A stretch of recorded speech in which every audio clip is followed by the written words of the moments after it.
బయటికి ఎక్కడికన్నా తీసుకోవేయాలా చికెన్ తిన్నా ఇంకేం తినలేదు చికెన్. ఇప్పుడు తినకుండా పోయినాం అనుకో బయట ప్రాబ్లాలు అవుతాయి. ఆకలి అయ్యి మళ్ళీ టిఫిన్లకు బొబ్బిలకు మళ్ళీ గదే ఖర్చు మంచిగా గో తిని నీకు ఎప్పుడైనా తీసుకోవద్దు జూబ్లీ తీసుకోవద్దు.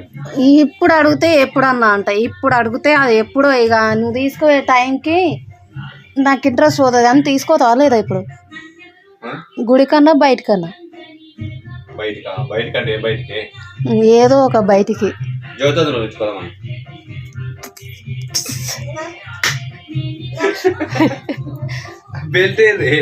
ఇలా అయినా జ్యోతిన వాళ్ళు మీ జ్యోతిన వాళ్ళ ఇంట్లో కార్తీక మాసం నడుస్తుంది. నడుస్తే ఇంట్లో చికెన్ ఎందుకుంది? చికెన్ తింటాను మరి వాళ్ళ ఇంట్లో ఉండదు. తినవద్దు అయినా మన కార్తీక